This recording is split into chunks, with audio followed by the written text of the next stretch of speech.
Hello दोस्तों, नमस्कार। जय हिंद, जय भारत, वंदे मातरम। स्वागत है एक बार पुनः आप सभी का भारत के सबसे बड़े ऑनलाइन प्लेटफॉर्म उत्कर्ष के इस लाइव सेशन में। मैं श्री चरण दोस्तों लेकर आ गया हूं आपके लिए और एक शानदार और लाजवाब सेशन। और आज का सेशन दोस्तों बहुत ही इंपॉर्टेंट है। आज मैं आपको दोस्तों थ्योरिकल क्लास में बौद्ध धर्म की संपूर्ण जानकारी एक ही क्लास में करवाने वाला हूं, जैसा कि आपने थंबनेल में पढ़ा भी है। ध्यान रखें, यह क्लास आपके लिए बहुत इंपॉर्टेंट रहेगी। और आपको जानकारी के लिए बता दूं, जितने भी अभी एग्जाम्स हुए हैं उनमें जैन धर्म और बौद्ध धर्म के क्वेश्चन पक्का पूछ रहे हैं, तो ये आपके लिए बहुत शानदार रहने वाला है। इसका एक एक पॉइंट आप लोग बहुत अच्छे से देखेंगे, एक एक पॉइंट को साथ में लिखते रहेंगे। इसमें कोई डिस्टर्बेंस नहीं रहेगा दोस्तों, बिल्कुल पॉइंट टू पॉइंट बात चलेगी। तो जल्दी से एक बार तैयार हो जाइए सभी। एक बार मित्र जो है सेशन को लाइक और शेयर कर दीजिएगा। उसके बाद आज का सुपर सेशन हम प्रारंभ कर रहे हैं, तो हो जाओ तैयार साथियों। बिल्कुल सोचने का समय गया, उठो लिखो इतिहास नया। तो अब इतिहास लिखने का समय आ गया है। और दोस्तों ये जो वर्ष है इसको किसी भी एंगल पर जो है सिलेक्शन वाला वर्ष बनाना ही है, चाहे कुछ भी हो जाए, कच्छू हो जाए, ठीक है ना। तो ध्यान रखें, करते हैं अपन शुरुआत आज के शानदार सेशन की। और आज अपन पढ़ने वाले हैं बौद्ध धर्म को। भाई ध्यान रखो आप लोग, बौद्ध धर्म।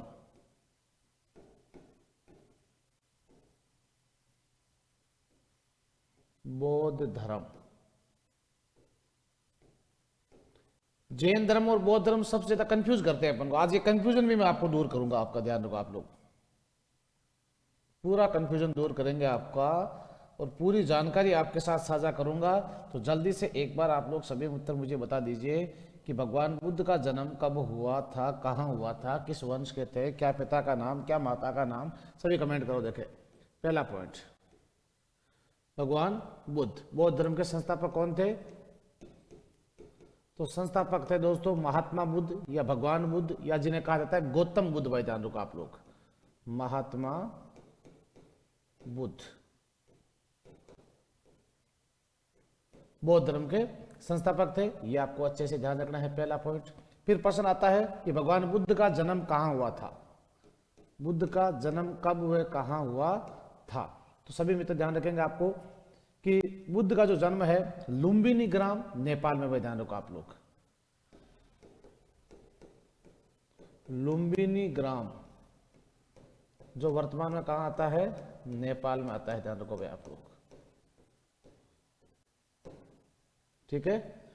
और इसके बाद ध्यान रखो आप लोग, अगला पॉइंट आता है बुद्ध के पिता का नाम क्या था। भाई बुद्ध के पिता का नाम शुद्धोधन, जो थे शाक्य गण के मुखिया। शुद्धोधन शाक्य गण के मुखिया। लिखते रहना साथ साथ में, बहुत इंपॉर्टेंट बात है ये शाक्य गण। ये भी सवाल पूछा गया था, इस बार जीडी में ही पूछा गया था कि भगवान बुद्ध का संबंध जो है किस राजवंश से है और महावीर स्वामी का संबंध किस राजवंश से है। ध्यान रखो आप लोग, महावीर स्वामी जो है क्षेत्र कुल के थे और ये शाक्य कुल के थे। ध्यान रखो आप लोग। माता का नाम, माता का नाम, तो माता का नाम था भाई महामाया।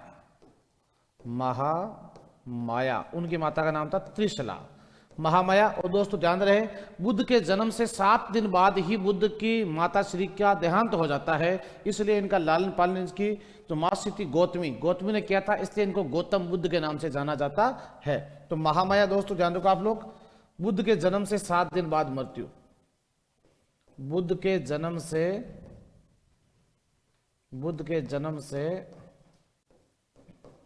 7 दिन बाद मृत्यु, 7 दिन बाद ही इनकी मृत्यु हो जाती है, मृत्यु, ठीक है। अब आपको ध्यान रखना है। तो दोस्तों अब इनको प्रश्न आता है, इनके बचपन का नाम क्या था। भाई बचपन का नाम क्या था? बचपन का प्यार नहीं, बचपन का नाम है ना, बचपन का नाम था दोस्तों सिद्धार्थ। देखो ध्यान रखो, बुद्ध के बचपन का नाम क्या था? सिद्धार्थ। और महावीर स्वामी के पिता का नाम क्या था? सिद्धार्थ। ये कंफ्यूज करते हैं बहुत ज्यादा। सिद्धार्थ, सिद्धार्थ। फिर प्रश्न आता है बुद्ध को उपनाम के रूप में क्या कहा जाता है? तो बुद्ध को दोस्तों उपनाम के रूप में कहा जाता है एशिया का ज्योतिपुंज यानी लाइट ऑफ एशिया, एशिया का ज्योतिपुंज, एशिया का ज्योतिपुंज यानी light of Asia, light of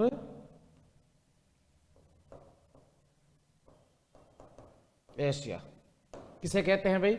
भगवान बुद्ध को कहा जाता है। फिर प्रश्न आता है कि बुद्ध की पत्नी का नाम क्या था भाई, ध्यान रखो, और बुद्ध के गुरु का नाम क्या था? बुद्ध के गुरु का नाम था, बुद्ध के प्रथम जो गुरु अलार कलाम, गुरु का नाम था अलार कलाम, अलार कलाम, ठीक है। और अब आपको यहां ध्यान रखना है दोस्तों, बुद्ध के पत्नी का नाम, पत्नी का नाम, तो बुद्ध की पत्नी का नाम था यशोधरा। देखो, बुद्ध की पत्नी का नाम यशोधरा और महावीर स्वामी के पत्नी का नाम यशोदा, बस इतना ही फर्क है, ध्यान रखा, यशोदा और यशोधरा। यानी बुद्ध की पत्नी का नाम यशोधरा, महावीर स्वामी की पत्नी का नाम यशोदा और मोदी वाली पत्नी का नाम यशोदा बेन। तीनों ने पत्नियों का त्याग किया, तीनों को ही ज्ञान की प्राप्ति हो गई। ध्यान रखो, दो भगवान बन गए, एक प्रधानमंत्री बन गया। अब आप भी देख लेना अपने हिसाब से, मैं तो क्या बताऊं, आप समझदार आदमी हो। पत्नी का नाम यशोधरा भाई, आप ऐसा कुछ मत करना, ठीक है ना, आई बड़ी मुश्किल से रही है, त्यागने का तो सवाल ही नहीं होता। यशोधरा भाई ध्यान रखो आप लोग। अब प्रश्न आता है पत्नी का नाम, अब इनके एक दोस्तों पुत्र था और महावीर स्वामी की एक पुत्री थी, पुत्र का नाम था, पुत्र का नाम था भाई राहुल गांधी, नहीं सिर्फ राहुल ही है, ध्यान रखो आप लोग, राहुल, ध्यान रखो। यह है इनका आधार कार्ड भाई, ध्यान रखो आप लोग। भगवान बुद्ध के बारे में आपको ध्यान रखना है। फिर अपन बात शुरू करते हैं अगले पॉइंट पर कि भगवान बुद्ध जो है, भगवान बुद्ध जो है दोस्तों, बुद्ध का जो जन्म है वो हुआ था वैशाख पूर्णिमा के दिन, ध्यान रखो आप लोग। किस दिन हुआ था? बुद्ध का जब जन्म हुआ तो कहते हैं कि बुद्ध के जन्म पर जो पंडित जी को पूछते हैं ना भाई कि इसके नक्षत्र कैसे रहेंगे, ये भाई ध्यान रखो आप लोग, भाग्य रेखा में क्या क्या लिखा हुआ है, तो इनके पिताजी ने भी भाई बुलाया पंडित जी को, पूछा, तो पंडित जी ने देख कर कहा ओ भाई टिंगर तो क्यों घर का न्याल कौन करेगी, कहा कि ये तो बहुत बड़ा सिद्ध पुरुष बनेगा। इनके पिताजी को बड़ी मन्नतों के बाद में पुत्र रत्न की प्राप्ति हुई थी कि मेरे कुल का दीपक जन्मा है और मेरे वंश को आगे बढ़ाएगा, और जो मेरा राजवंश है उसमें दोस्तों राजकुमार जन्मा है, ये ध्यान रखो आप लोग। लेकिन कहा ये राजकुमार नहीं, ये तो बहुत बड़ा सिद्ध पुरुष बनने वाला है। इनके पिता ने कहा मुझे सिद्ध पुरुष नहीं चाहिए, मुझे चाहिए इस वंश को आगे बढ़ाने वाला, और दूसरा ये मेरे साम्राज्य का आगे बढ़ाने वाला जो राजकुमार है वो चाहिए। तो कहा जो लिखा है हमने बता दिया, हम क्या करें। तो कहते हैं कि इनके पिता ने कहा कि भाई मैं इसको चेंज कर दूंगा, लेकिन ध्यान रखो कि भाग्य रेखा में जो लिखा हुआ है वो कोई चेंज आज तक नहीं कर सकता है। हाँ, कर्मारी रेखा टालोड़ी नहीं टले। तो ध्यान रखें कि बुद्ध का जो लालन पालन है दोस्तों वो उनके घर में ही हुआ था। कहते हैं कि उनको घर से बाहर ही नहीं निकाला गया था। कहा कि अगर इनको खेलना है तो खिलाड़ी यहीं आ जाएंगे, यह बाहर नहीं जाएगा, ताकि ये साधु संतों के संगत में ही न आए कभी जिंदगी में। तो ऐसे में ध्यान रखो उनको बचाने का पूरा प्रयास हुआ। फिर बुद्ध जब समझदा थोड़ा बहुत जो ध्यान रखो आपको उनको संदेह हुआ तो उन्होंने फिर विवाह करवा दिया। तो कहा कि भाई फालतू की जो दिमाग लगे उससे पहले ही जो है मामला सेट कर देते हैं अपन, ध्यान रखो आप लोग। ये काम भी उन्होंने कर दिया। लेकिन दोस्तों ध्यान रखना, होनी तो होकर ही रहती है। और बुद्ध पहली बार जब लुम्बिनी ग्राम की यात्रा पर निकले, बुद्ध प्रथम बार जब लुम्बिनी ग्राम की यात्रा पर निकले, अपने साम्राज्य की लुम्बिनी ग्राम की यात्रा पर निकले, तो इन्होंने 4 आयाम देखे। भाई ये कई बार एग्जाम में पूछते हैं, कितना आयाम देखे थे? 4 आयाम देखे थे। और ये 4 आयाम क्या थे? नंबर 1 देखा इन्होंने बूढ़ा आदमी, बूढ़ा आदमी। 1 देखा इन्होंने बीमार आदमी, बीमार आदमी। और 1 देखा इन्होंने सन्यासी, और 1 देखा इन्होंने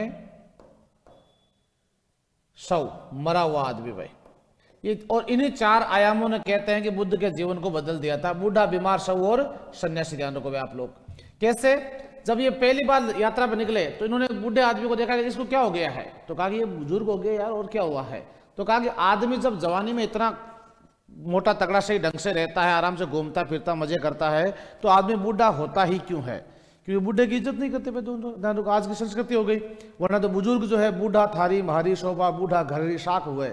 बूढ़े बुजुर्ग जो है घर की शाख होती है, ध्यान रखो, इज्जत होती है घर की, ध्यान रखो। जिस घर में आप जाओ और बूढ़े बुजुर्ग हंसते मुस्कुराते नजर आ जाए तो समझ जाना ये घर जो है कोई इसमें कहीं त्रुटि नहीं रही है आज तक। तो ध्यान रखो आप लोग। लेकिन आज की गणित कुछ अलग हो गई, ठीक है ना। बूढ़े जो लोग हैं उनको ऊपर अलग अलग से ध्यान रखो आप लोग, तथ्यात्मक जो बातें हैं, कुतथ्य जो है वो प्रस्तुत होने लगी है, ठीक है। नई नई बातें आ जाए, क्योंकि भाई वो काम नहीं कर सकता, सीधी सी बात है, ठीक है। तो बेटा पोता के बाल लग जाए कि दादू जो है लाडवाणी झाल बन गो, बेटा पोता के बाल आ गया बूढ़े क्यों ने मर जाए, सारे दिन वो करे रोड़ा खोपड़ी गियो है खाए, ठीक है। तो यहाँ आपको ध्यान रखना, नई जो जनरेशन है वो अब ज्यादा थोड़ी सी डेढ़ होशियार हो गई है, उनको ये नहीं पता है कि वो भी एक दिन बूढ़े होंगे। तो बूढ़ा आदमी देखा तो कहा ये तो प्रकृति का नियम है भाई, जो चीज जन्मी है वो बूढ़ी होगी। इसके बाद इन्होंने कोरोना पीड़ित देख लिया, कोई बुजुर्ग आदमी थे कोई, तो दोस्तों बुजुर्ग आपके बीमार आदमी को देखा कि आदमी बीमार क्यों होता है, का ये भी प्रकृति का नियम है, बीमार तो हो ही जाता है। फिर इन्होंने ध्यान रखना एक सन्यासी को देखा, तो कहा ये तो ठीक है प्रकृति की बातें हैं, लेकिन आदमी सन्यासी क्यों बनता है, तो कहा मोक्ष की प्राप्ति के लिए बनता है। बस यहीं से इनके दिमाग में बात फिट हो गई, बस यही तो पूछ रहा था मैं। फिर इन्होंने एक मरा हुआ आदमी देखा, तो कहा आदमी जब जन्म लेता है जीवन से इतना प्रसन्न खुश रहता है तो मरता ही क्यों है, तो कहा यह भी प्रकृति का नियम है कि आया है सो जाएगा राजा रंग फकीर, जो जन्मा है वो मरेगा, इसमें कोई दो राय नहीं है, मरना उसका निश्चित है। एक अटल सत्य है वो है मौत, ध्यान रखो आप लोग। इसलिए दोस्तों ध्यान रखो, ये 4 आयामों ने बुद्ध के जीवन को बदल दिया था, और 4 आयामों ने जब बुद्ध के जीवन को बदला तब दोस्तों ध्यान रखें कि भगवान बुद्ध ने जो है यहां घर पहुंचे, और घर पहुंच करके इन्होंने अपने पिताश्री से कह दिया, पिता से, कि ये जो राजकाज वाला मामला आज आपने बताया है ना, ये मेरी समझ में तो बिल्कुल भी नहीं आ रहा है। अब नहीं आ रहा था, इनके पिता के समझ में आ गई वो गणित कि पंडित जी जो कह के गए थे उसी दिशा में जा रहा है मामला, तो पूरा का पूरा का ठीक है भाई। अब इन्होंने कहते हैं कि अपनी पत्नी से अनुमति मांगी कि भाई मैं जो ये घर जो है त्याग करना चाहता हूं, लेकिन पत्नी ने कहते हैं कि भाई अनुमति नहीं दी। पत्नी कहाँ की अनुमति देवे, ठीक है, आया ज्ञान की प्रायश्चित की हो, ठीक है। तो यहां आपको ध्यान रखना है कि भगवान बुद्ध ऐसा बताते हैं कि रात्रि के समय अपने पुत्र और पत्नी का त्याग करके और यहां से चले गए थे दोस्तों, कहां पर, गया इन बिहार, जिसके बाद इसका नाम हो गया बोध गया। कहां चले गए थे, बोध गया। ये अभी जीडी में आपके क्वेश्चन पूछा गया था कि भगवान बुद्ध को ज्ञान की प्राप्ति किस वृक्ष के नीचे हुई थी। बोध गया जो कहां पर है, बिहार में। यहां चले जाते हैं और यहां जाकर के दोस्तों इन्होंने एक वट वृक्ष के नीचे, जिसे अपन बोलते हैं पीपल का वृक्ष, ध्यान रखो आप लोग, वट वृक्ष के नीचे 6 वर्ष तक, कितने वर्ष तक, 6 वर्ष तक गहन तपस्या की दोस्तों, गहन तपस्या की थी। तब दोस्तों ध्यान रहे कि वैशाख पूर्णिमा के दिन बुद्ध को ज्ञान की प्राप्ति हुई भाई। वैशाख पूर्णिमा को इनको ज्ञान की प्राप्ति हो गई, अर्थात मैं ये कहूं इनका भगवान से मिलन हो गया था। ध्यान रखो आप लोग, ज्ञान की प्राप्ति हुई। और जब इनको ज्ञान की प्राप्ति हुई दोस्तों, ध्यान रखो आप लोग, अब एक चीज आपको यहां क्लियर कर देता हूं मैं, कई बार पूछी गई एग्जाम में कि भगवान बुद्ध जो है, भगवान बुद्ध का जन्म, बुद्ध की मृत्यु और बुद्ध को ज्ञान, ये तीनों एक ही दिन प्राप्त हुआ था। किस दिन, वैशाख पूर्णिमा को। इसलिए वैशाख पूर्णिमा दोस्तों बौद्ध यानी वैशाखी का त्योहार जो है वो आपके बौद्ध धर्म में प्रमुख त्योहार के रूप में मनाते हैं। जन्म, मृत्यु और ज्ञान तीनों एक ही दिन, किस दिन, वैशाख पूर्णिमा को हुआ था। इसलिए वैशाखी यहाँ पर बड़े धूमधाम से, या वैशाखी का वैसे त्योहार तो पंजाब का है, ध्यान रखो आप लोग, लेकिन वैशाख पूर्णिमा जो है यहाँ पर भी बड़े धूमधाम से मनाए जाने वाला एक बौद्ध धर्म का एक त्योहार है, ध्यान रखो आप लोग। अब अगला प्रश्न आता है कि इसके बाद में भगवान बुद्ध ने अपने उपदेश देने प्रारंभ कर दिए भाई। बुद्ध ने अपने उपदेश और भगवान बुद्ध के जो उपदेशों की जो भाषा रही थी दोस्तों, वो क्या रही थी, इनकी लैंग्वेज रही थी भाई पाली भाषा। देखो महावीर स्वामी ने अपने उपदेश प्राकृत भाषा में दिए थे, इन्होंने पाली भाषा में दिया था। और पाली भाषा में उपदेश दिए दोस्तों, प्रथम जो इनका उपदेश रहा था, प्रथम उपदेश कहां दिया था इन्होंने, तो प्रथम उपदेश दिया था दोस्तों इन्होंने सारनाथ में, सारनाथ में दिया था, जिसे बौद्ध धर्म में धर्म चक्र परिवर्तन कहा जाता है। धर्म चक्र परिवर्तन, परिवर्तन कहा जाता है। ध्यान रहेंगे आप लोग, कहते हैं कि जब भगवान बुद्ध पहली बार जब उपदेश दे रहे थे तो वहां पर उनके पुत्र और उनकी पत्नी जो है वो वहां आ गए थे। बहुत शानदार बात है भाई, ध्यान रखो आप लोग कि जब वहां पहुंचे, बुद्ध जब उपदेश दे रहे थे तो उनकी पत्नी और उनके पुत्र जो है वहां पहुंचे और उनकी पत्नी ने उनसे प्रश्न किया कि आप इतने बड़े उपदेश दे रहे हो, इतने बड़े विद्वान हैं, आप इतने बड़े ज्ञाता है, आप भगवान की उपाधि लेकर के बैठे हैं, आप मुझे एक बात बता दीजिए कि किसी व्यक्ति को किसी के पिता का साया छीनने का क्या अधिकार है? किसी व्यक्ति को पत्नी से उसका पति छीनने का क्या अधिकार है? किसी व्यक्ति को उसकी मां से उसका पुत्र छीनने का और पिता से अपना पुत्र छीनने का क्या अधिकार है? तब जो बुद्ध ने उत्तर दिया वो उत्तर बड़ा शानदार था। बुद्ध ने यह कहा था कि इस पुत्र के पिता और इस पत्नी के पति और माता पिता के पुत्र जो छोड़कर के गए थे वो सिद्धार्थ था, और जो आज आपके सामने खड़ा है वो बुद्ध खड़ा है, अर्थात सिद्धार्थ मर चुका है, अब ये आपके सामने नया बुद्ध है। इसे कोई पता नहीं ये सिद्धार्थ कौन था। ध्यान रखो आप लोग, ऐसे नेक विचार थे दोस्तों भगवान बुद्ध के। और बुद्ध ने अहिंसा परमो धर्म है, अहिंसा सबसे बड़ा धर्म है। ध्यान रखो आप लोग, इस मार्ग को सार्थक सत्य किया था इन्होंने। तो यहां आपको ध्यान रखना है, बुद्ध का प्रथम उपदेश कहां रहा था भाई? पाली भाषा में दिया था इन्होंने, उपदेश सारनाथ में रहा था, जिसे धर्मचक्र परिवर्तन कहते हैं। जबकि सर्वाधिक उपदेश कहां दिए थे? तो दोस्तों सर्वाधिक उपदेश रहे थे श्रावस्ती में। सर्वाधिक उपदेश, तो सर्वाधिक उपदेश दिए थे भाई कहां पर? श्रावस्ती में। श्रावस्ती से आज वर्तमान बोलते हैं पर अयोध्या उत्तर प्रदेश। ध्यान रखो आप लोग, प्रथम उपदेश कहां था? सारनाथ में। सर्वाधिक उपदेश कहां थे? श्रावस्ती में थे। अगला पॉइंट ध्यान रखो भाई आप लोग कि बौद्ध धर्म में 3 सबसे बड़े ग्रंथ है जिसे बौद्ध धर्म के त्रिरत्न ग्रंथ कहा जाता है। ध्यान रखो, जैन धर्म के भी त्रिरत्न है, बौद्ध धर्म के भी त्रिरत्न है। त्रिरत्न ग्रंथ बौद्ध धर्म के त्रिरत्न कौन कौन से हैं? नंबर 1 बुद्ध, नंबर 2 धम्म और नंबर 3 संघ। बुद्ध, धम्म और संघ, यह आपको ध्यान रखना है, बौद्ध धर्म के त्रिरत्न है। इसके बाद ध्यान रखो बौद्ध धर्म के 3 और ग्रंथ जिसे अपन बोलते हैं बौद्ध धर्म के त्रिपिटक ग्रंथ। भाई ध्यान रखो आप लोग, बहुत बार एग्जाम में पूछे गए हैं त्रिपिटक ग्रंथ। त्रिपिटक ग्रंथ, त्रिपिटक ग्रंथ कौन कौन से? नंबर 1 सुत्त पिटक, सुत्त पिटक, नंबर 2 विनय पिटक और नंबर 3 अभिधम पिटक। भाई सुत्त पिटक, विनय पिटक, विनय पिटक और अभिधम पिटक। भाई तीसरा कौन सा है? अभिधम पिटक, अभिधम पिटक, यह आपको ध्यान रखना है। अब यहां अगला प्रश्न आता है कि जैसे बौद्ध ग्रंथ जो है उनको कहा जाता है जातक। जैसे बौद्ध धर्म की पाली भाषा के जो ग्रंथ क्या कहलाते हैं? जातक कहलाते हैं। और जैन ग्रंथों को आगम कहा जाता है। बौद्ध ग्रंथों को क्या बोलते हैं भाई?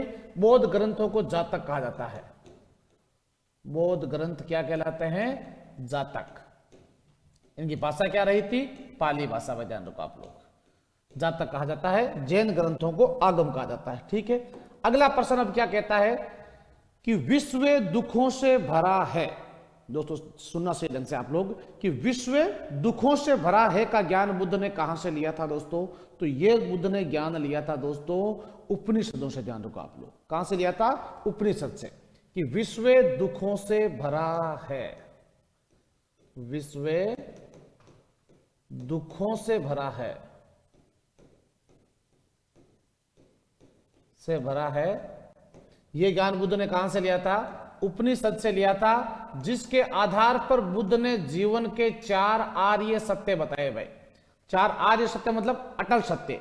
बुद्ध ने कहा कि ये ऐसे सत्य हैं जो प्रत्येक व्यक्ति के जीवन में लागू होता है, चाहे वह छोटा मोटा, ऊंचा नीचा, अमीर गरीब वगैरह वगैरह कोई भी हो, सबके जीवन में लागू होता है। और वो 4 आर्य सत्य कौन कौन से दोस्तों? नंबर 1 दुख, नंबर 1 दुख, नंबर 2 दुख समुदाय, नंबर 3 दुख कारण, दुख कारण, और नंबर 4 दुख निवारण, दुख निवारण। दुख, दुख समुदाय, दुख कारण, दुख निवारण, ये 4 प्रमुख आर्य सत्य हैं, अटल सत्य हैं, जो प्रत्येक व्यक्ति के जीवन में लागू होता है। बुद्ध ने कहा है कि इस पृथ्वी पर आने वाला हर एक जीव, प्राणी मात्र जो है, उसके जीवन में दुख है, चाहे वह छोटा मोटा, ऊंचा नीचा, अमीर गरीब वगैरह वगैरह कोई भी हो। इस दुनिया में आने वाला हर एक व्यक्ति दुखी है। जानो को आप लोग, वो आपने श्लोक सुना होगा कि कोई तन दुखी, कोई मन दुखी, कोई धन बिन रहत उदास, और थोड़ा थोड़ा सब दुखी, एक सुखी राम को दास। कि इस दुनिया में आने वाला हर एक व्यक्ति दुखी है, केवल भगवान की भक्ति में लीन हो और मोह माया का त्याग करके और मामला पूरा सेट कर ले, वो बस खुश है, बाकी सब दुखी है। जान रखो आप लोग। अब अगला पॉइंट उन्होंने क्या बताया कि दुखों का अपना एक समुदाय होता है। जिस तरह से सुखों का अपना एक समुदाय है, वैसे ही दुखों का अपना एक समुदाय है दोस्तों। कि जिस तरह से जीवन में जितने, अब हम कहते हैं कि जीवन में सुख अधिक होते हैं या दुख अधिक होते हैं, कई लोग कहते हैं दुख अधिक होते हैं, सीधी सी बात है, लेकिन ऐसा कुछ नहीं है। जीवन में सुख और दुख का समय बराबर होता है, ध्यान रखें। लेकिन सुख का समय थोड़ा जल्दी बीत जाता है, किसी की याद नहीं आती अपन को, ध्यान रखो। लेकिन दुख का समय जो है वो ध्यान रखो आप लोग, वो थोड़ा लेट बीतता है। इसलिए एक एक पल जो है वो आदमी को उसकी औकात दिखाता है, इसलिए ध्यान रखो दुख का समय जल्दी लेट लगता है, अपन को ध्यान रखें। तीसरा दुख कारण, यह बताया गया है कि दुख होने के पीछे कोई कारण होता है, ऐसे आदमी कभी दुख नहीं होता है। ध्यान रखो, कोई किसी आपके तन से दुखी है, कोई मन से दुखी है, कोई धन से दुखी है, कोई किसी से दुखी नहीं, जो पड़ोसी से दुखी है, लेकिन दुखी है जरूर। ध्यान रखो आप लोग, क्योंकि एक आदमी जो है वास्तव में पड़ोस से बहुत दुखी था। ध्यान रखो आप लोग, ठीक है। तो उसने भगवान की भक्ति कर ली, भगवान की भक्ति करके भगवान से वरदान मांग लिया, ठीक है। क्यों, कमाता नहीं था, तो भगवान ने भोलेनाथ से प्रसन्न होकर उसको एक शंख दे दिया कि तू बजा करके मांगेगा वो चीज तेरे को मिल जाएगी।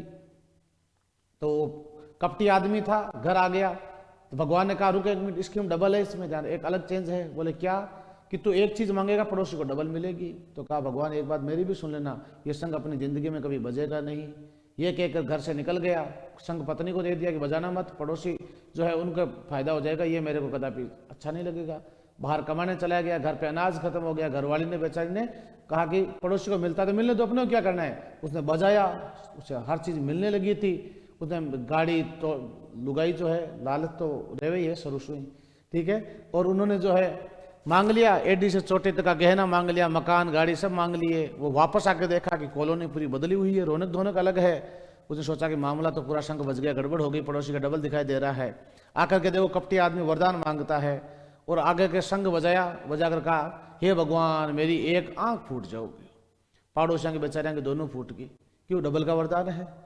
कहा हे भगवान मेरे घर के सामने 4 कुएं खोद दे। पड़ोसियों के बेचारों को 8 खुद गए, बाहर निकले रहन लो। फिर कहा हे भगवान मुझे अधमरा कर दो।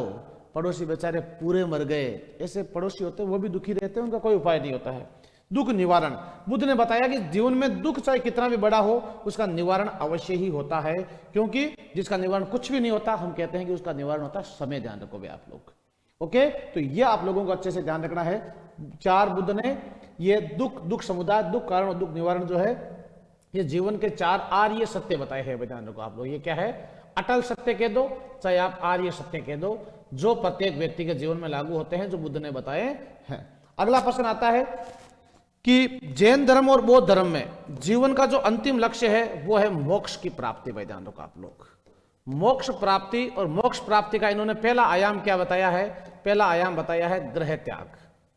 घर का त्याग करो भाई, गृह त्याग करके ही आप मोक्ष प्राप्त कर सकते हो, वरना तो टीवी का चैनल चेंज नहीं कर सकते घर पे बैठ के। तो यहां आपको ध्यान रखना है, बौद्ध धर्म में पहली बार जो धर्म के नाम से जो जुलूस निकाले गए थे, यात्राएं निकाली गई थी, वो पहली बार दोस्तों बौद्ध धर्म में ही निकाली गई थी। ये भी आपको अच्छे से ध्यान रखना है भाई, ठीक है। धर्म के नाम से पहली बार जुलूस निकाले गए थे। इसके बाद दोस्तों ध्यान रहे कि भगवान बुद्ध जो है, भगवान बुद्ध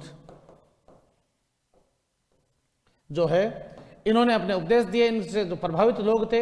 अब बौद्ध धर्म को अपनाने वाली प्रथम महिला कौन थी भाई ध्यान रखो। इन्होंने जो उपदेश दिए, तो प्रथम महिला कौन थी जिसने बौद्ध धर्म को अपनाया था, तो उसका नाम है दोस्तों चंपा, सॉरी गौतमी। ध्यान रखो भाई आप लोग, गौतमी और इन्होंने इनका लालन पालन किया था, इनकी मासी गौतमी, इसीलिए इनको दोस्तों गौतम बुद्ध के नाम से जाना जाता है, क्योंकि माता श्री का देहांत हो गया था ना, तो इनका लालन पालन किया था। इन्होंने पहली बार बौद्ध धर्म को अपनाने वाली पहली महिला बनी है, तो गौतम बुद्ध। तो दोस्तों ध्यान रखें, इसीलिए इनको गौतम बुद्ध के नाम से जाना जाता है भाई, ध्यान रखो।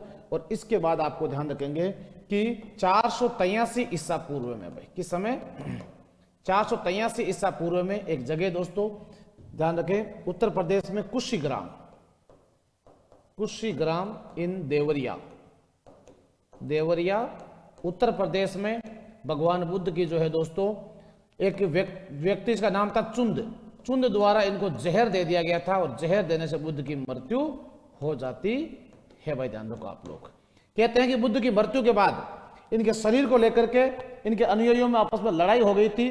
तब बुद्ध के शरीर को दोस्तों 8 भागों में बांट करके और 8 स्थानों पर दफनाया गया था। इसीलिए कालांतर में जो है वो 8 स्तूप कहलाए। बौद्ध धर्म में क्या होता है, बौद्ध धर्म के वो 8 स्तूप कहलाए थे। ये भी आपको अच्छे से ध्यान रखना है। फिर दोस्तों देखो, एक पॉइंट आपको मैं और बता देता हूं कि भगवान बुद्ध जो है, भगवान बुद्ध की जो सबसे बड़ी भक्तिन थी, भक्त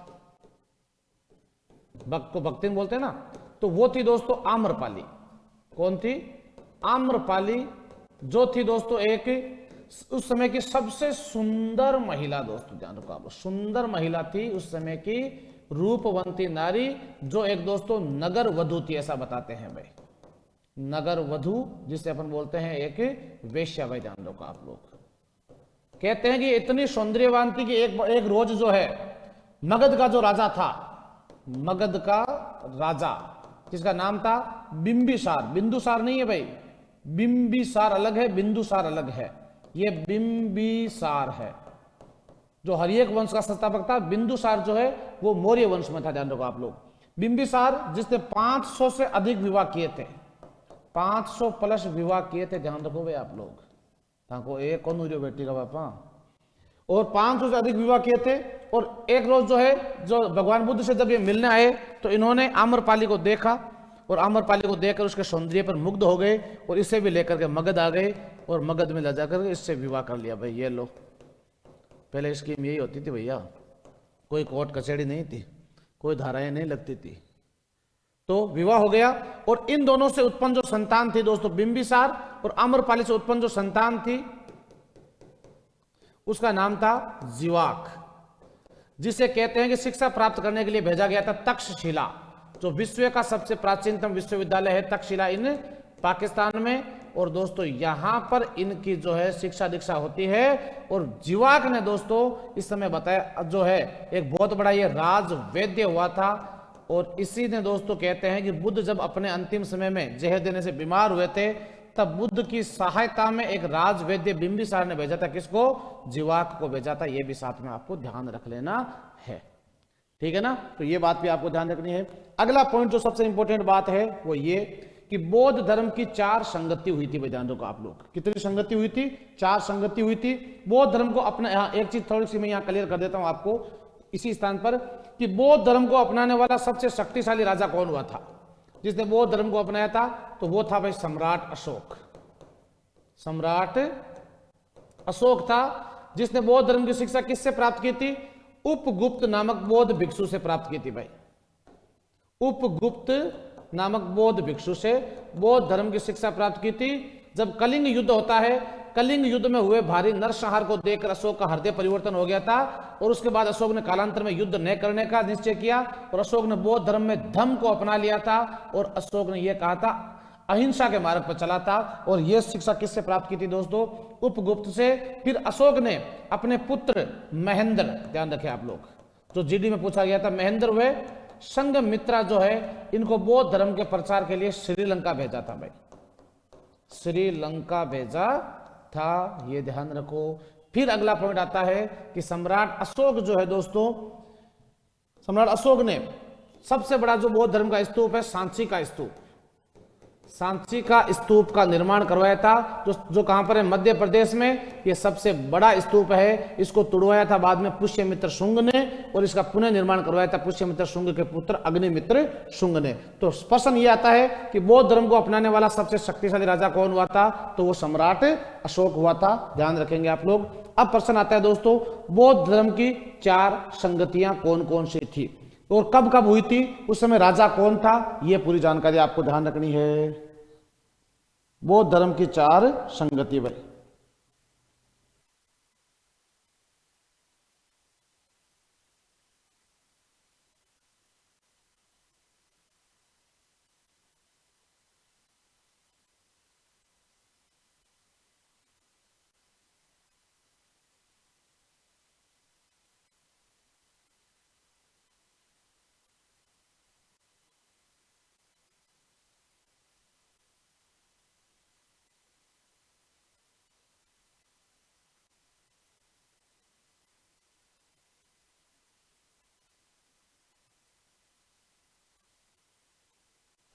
हाँ, तो बौद्ध धर्म की 4 संगति भाई ध्यान रखो आप लोग। कौन कौन सी संगति हुई थी वो देखो आप लोग।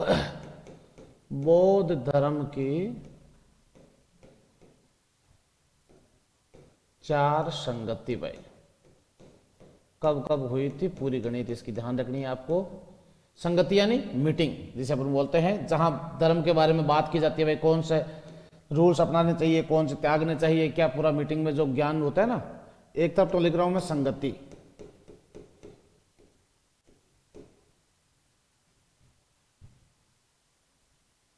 एक तरफ लिख रहा हूं मैं समय,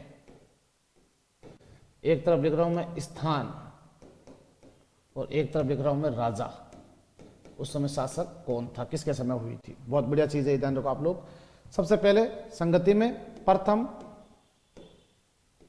संगति,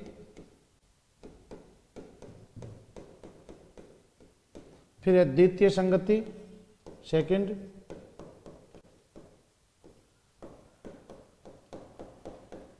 फिर है तृतीय संगति,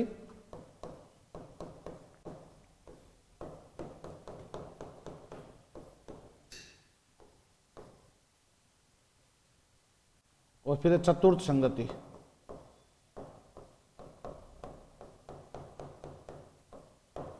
ध्यान रखोगे आप लोग।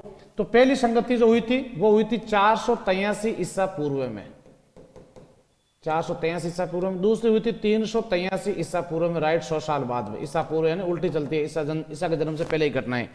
फिर दोस्तों तीसरी संगति में हमेशा समय में डाउट रहता है। एक कई जगह आता है 251 ईसा पूर्व, कई जगह आता है 255 ईसा पूर्व। ध्यान रखो आप लोग। यहां आपका जो राइट है दोस्तों 251 ईसा पूर्व आपको करेक्ट मानना है। दोनों ऑप्शन में आता है तब तो, वरना 51 और 55 दोनों। फिर चौथी आती है प्रथम शताब्दी दोस्तों, पहली शताब्दी में। पहली संगति हुई थी कहां पर, राजगृह में। ध्यान रखो आप लोग, राजगृह। दूसरी हुई थी वैशाली, तीसरी हुई थी पाटलिपुत्र, पटना इन बिहार, और चौथी हुई थी दोस्तों कुंडलवन ग्राम इन कश्मीर। पहली में राजा था दोस्तों कौन, अजात शत्रु। ध्यान रखना पूरी भाई, अजात शत्रु जो मगध का पहला पितृ था, पिता की हत्या, बिंबिसार की हत्या करके राजा बना था, अजात शत्रु। फिर कालाशोक, फिर अशोक, और फिर कनिष्क। कनिष्क कुषाण वंश का राजा कनिष्क। ध्यान रखोगे आप लोग। अब देखो होता क्या है कि जो चतुर्थ बौद्ध संगति होती है दोस्तों, चतुर्थ बौद्ध संगति के समय इनके जो अनुयायी थे इनमें आपस में थोड़ी बहुत तू में होने शुरू हो गई थी। कनिष्क कुषाण वंश का राजा था जिसकी अध्यक्षता कर रहा था वसुमित्र। ध्यान रखो आप लोग, कौन कर रहा था, वसुमित्र कर रहा था। इसके समय बौद्ध धर्म जो है 2 भागों में बंट गया भाई। कितने भाग में, 2 भागों में बंट गया था। एक तो हुआ था दोस्तों हीनयान, और दूसरा हुआ था महायान। आज भी अपन को जो श्रीलंका वगैरह जो क्षेत्र है उसमें हीनयान, और चाइना में अपन को महायान दोस्तों। महायान यानी जिनके पास शक्तिशाली रहते, हीन कमजोर। और इसके बाद आपको यह भी ध्यान रखना है कि वसुमित्र के द्वारा एक ग्रंथ लिखा गया था, महावी भाष्य सूत्र, महावी भाष्य सूत्र। जिसे बौद्ध धर्म का शब्दकोश कहा जाता है, बौद्ध धर्म का शब्दकोश इसे कहा जाता है। और ध्यान रखो, एक लिखा गया था ग्रंथ बुद्ध चरित्र, जो अश्व घोष ने लिखा था। बुद्ध चरित्र ग्रंथ, बुद्ध चरित्र ग्रंथ जो है वो लिखा था अश्व घोष ने, जिसे बौद्ध धर्म की रामायण कहा जाता है, बौद्ध धर्म की रामायण इसे कहा जाता है। यह आपको अच्छे से ध्यान रखना है। तो दोस्तों, हीनयान और महायान बुद्ध चरित्र अश्व घोष के द्वारा लिखा गया था, वसुमित्र के द्वारा महावीर भाष्य सूत्र, जिसे बौद्ध धर्म का शब्दकोश कहा जाता है। दोस्तों, ये थी आपके बौद्ध धर्म की जानकारी, जो आपको एक एक पॉइंट अच्छे से दोस्तों ध्यान रखना है, याद करना है। आने वाले हर एक एग्जाम, चाहे वो आपका एग्जाम आरपीएफ एसआई का हो, और दोस्तों आरपीएफ एसआई आरपीएफ कांस्टेबल की भर्ती आ चुकी है, तो बिना किसी विलंब के, बिना किसी देरी के आपको बढ़िया मेहनत में लग जाना है। दूसरा, इसके बाद ध्यान रखो आप लोग, चाहे वो आगे आने वाले एसएसजीडी का एग्जाम हो, चाहे दिल्ली पुलिस का एग्जाम हो, चाहे आपके आर्मी का हो, चाहे नेवी का हो, एयरफोर्स का हो, या दोस्तों मैं आपको कहूँ कि सीजीएल का हो, सीपीओ का हो, ठीक है, एमटीएस का हो, एसएससी का, कोई भी एग्जाम हो, उसके सब के अकॉर्डिंग दोस्तों ये बहुत ही ज्यादा दोस्तों आपसे, हाँ, बौद्ध धर्म के अष्टांगिक मार्ग, बिल्कुल बौद्ध धर्म के अष्टांगिक मार्ग जो है वो भी आपको ध्यान रखने होते हैं। अष्टांगिक मार्ग का संबंध दोस्तों बौद्ध धर्म से ही ध्यान रखें आप लोग। तो ये आज की समय सीमा समाप्त हो जाती है। आगे अपन अष्टांगिक मार्ग में भी चर्चा करेंगे अपन, लेकिन आज की समय सीमा समाप्त हो जाती है। आज बिना किसी दोस्तों त्रुटि के केवल पॉइंट टू पॉइंट मैंने क्लास पर ही आपसे बात की है। उम्मीद करूंगा ये क्लास आपके लिए कारगर भी सिद्ध होगी, आप लोग इसको बहुत अच्छे से स्टडी भी करेंगे, और दोस्तों ये आपको क्लास पसंद भी आई होगी। तो कैसी लगी आपको ये क्लास, आप लोग कमेंट करके, ये हमारे ऑफलाइन क्लासेज होती है ना, वैसी क्लास आपके सामने ली है आज मैंने। बिल्कुल ध्यान रखो आप लोग, जो हमारे ऑफलाइन या लाइव फ्रॉम क्लास, जो क्लासरूम आप लोग क्लास लेते हैं, और दोस्तों आपके लाइव फ्रॉम स्टूडियो जो हमारी क्लास है, ध्यान रखो आरपीएफ का नया बैच जो है आपके 21 मार्च से शुरू हो ही रहा है, तो आप लोग ज्वाइन कर सकते हैं उसको भी। तो मिलते हैं दोस्तों अगली क्लास में, तब तक दीजिए आप लोग मुझे इजाजत। मैं श्री चरण दोस्तों पुनः आप सभी का बहुत बहुत स्वागत और अभिनंदन करता हूं। क्लास कैसी लगी आप लोग कमेंट करेंगे। और दोस्तों आगे ऐसा कोई टॉपिक आपका जो बहुत कठिन नजर आता हो आपको, कि सर ये टॉपिक बहुत ज्यादा सवाल आ रहे हैं, बहुत कठिन है, कैसे कवर करें, तो आप लोग मुझे कमेंट बॉक्स में उस टॉपिक का नाम बता सकते हैं, मैं आपके कमेंट देखूंगा। और दोस्तों जो सर्वमान्य कमेंट होगा, उस कमेंट के आधार पर वो टॉपिक भी मैं आपको उसी एंगल पर पढ़ाने का प्रयास करूंगा। तो आज के लिए बस इतना ही। जय हिंद, जय भारत, वंदे मातरम दोस्तों।